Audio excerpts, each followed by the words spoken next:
हमारे यहाँ एक कन्या जन्म लेती है ना, अरे महाराज लक्ष्मी आई है, स्वागत करिए, बढ़िया गोला तमाशा दगवाइए, सठौरा बटवाइए। दूसरी कन्या, अरे महाराज दो भवानी आ गई। एक सज्जन अपने सर को पीटते हुए आए, सामने खड़े, उन्होंने कहा क्या हुआ भैया? अरे महाराज आपको पता नहीं। उन्होंने कहा बताइए तो। अरे कहा तीन तीन भवानी आ गई। तो क्यों सर पीट रहे हो? 3 बेटियों का जन्म हुआ महाराज, अब तो भिखारी बनना पड़ेगा। कहाँ लिखा गया है कि बेटियों का जन्म देने वाला बेटी का पिता भिखारी बनता है? कितने ऐसे भिखारियों से मिला हूं जिनके यहाँ बेटी नहीं बेटे जन्म लिए, फिर भी बेचारे भीख मांग रहे हैं। कितने ऐसे लोग इस दुनिया में हैं जिनके यहाँ बेटा बेटी दोनों जन्म लिए, फिर भी भीख मांग रहे हैं। कितने लोग ऐसे संसार में हैं जिनके यहाँ न बेटे हैं न बेटी हैं, फिर भी भीख मांग रहे हैं। बेटियों का जन्म देने वाला पिता भिखारी बनेगा, ये कहाँ आपने पढ़ लिया? याद रखना, बेटियां हर मायने में बेटों से श्रेष्ठ होती हैं।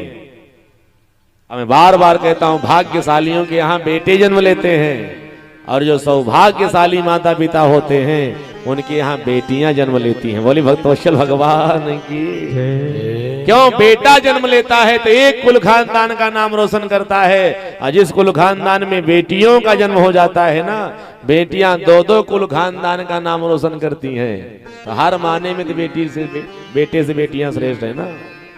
और जो बेटी हमारे आपके यहाँ जन्म लेती है ना, तो अपना भाग्य अपने साथ लेकर के आती है। हाँ, याद रख लेना। जो लोग इतना बड़ा अन्याय धर्म करते हैं, बेटियों को गर्भ में मार दे रहे हैं, जन्म लेने वाली बेटियों का गला दबा दे रहे हैं, वो लोग सावधान हो जाएं।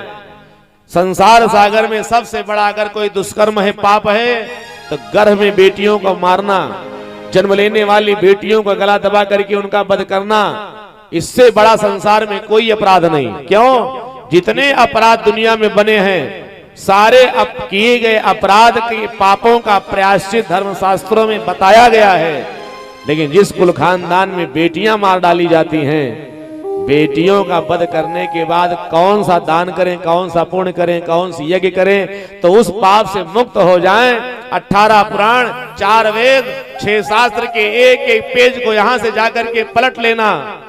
बेटियों का वध करने वाले जो भी अन्याय धर्मी पापी लोग हैं, उनके किए गए पाप के प्रायश्चित किसी धर्मशास्त्र में बताए ही नहीं गए हैं। बोले भक्तवत्सल भगवान की। इसलिए आप सबसे निवेदन करो, दुनिया का सबसे बड़ा पाप है तो बेटियों का वध करना।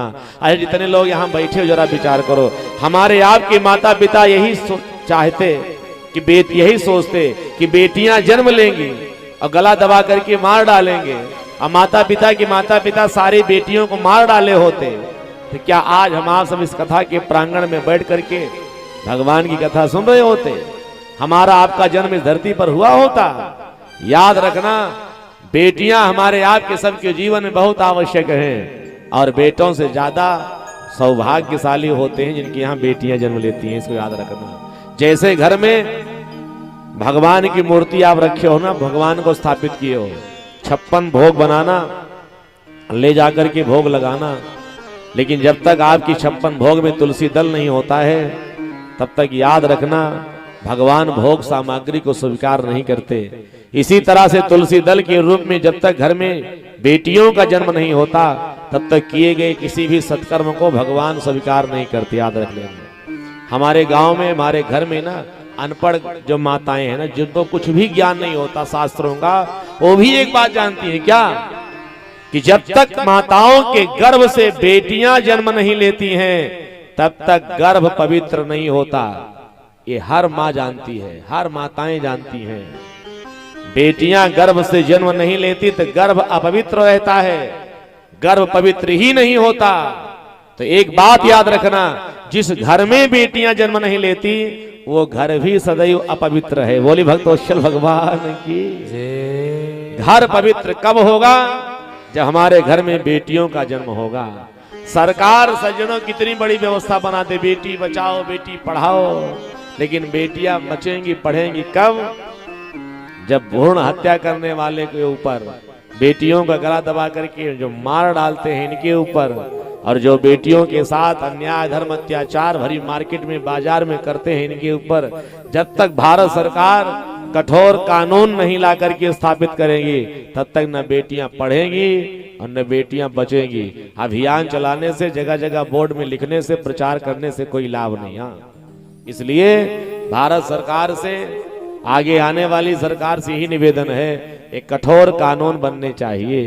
बेटियों के साथ भरे चौराहे पर, मार्केट में, गलियों में, रास्तों में जो भी अत्याचार, दुराचार समाज के द्वारा, दुष्टों के द्वारा किए जाते हैं ना, समाज के दुष्ट जो हैं, उनके ऊपर कठोर कार्रवाई होनी चाहिए। एक बहुत मीठी बात बताऊं, संसार सागर में बेटियों का सम्मान करना सीखो, आदर करना सीखो। जिस घर में बेटियां नहीं होती, उन घर की बात याद रखना। बेटियां जन्म लेती हैं ना, 2, 4, 6, 10 वर्ष, 15 वर्ष, 20 वर्ष, 25 वर्ष तक बहुत ज्यादा जन्म लेने वाले माता पिता के यहाँ रहती हैं। उसके बाद विवाह होने के बाद जन्म लेने वाले माता पिता के घर को छोड़ करके वो पराये घर में चली जाती हैं। फिर भी जो 25 वर्ष की ही, 20 वर्ष की हमारे घर की मेहमान है, उनके लिए ऐसी विचारधारा रखना, ये हमारे आपके जीवन के लिए कभी कल्याणप्रद नहीं है।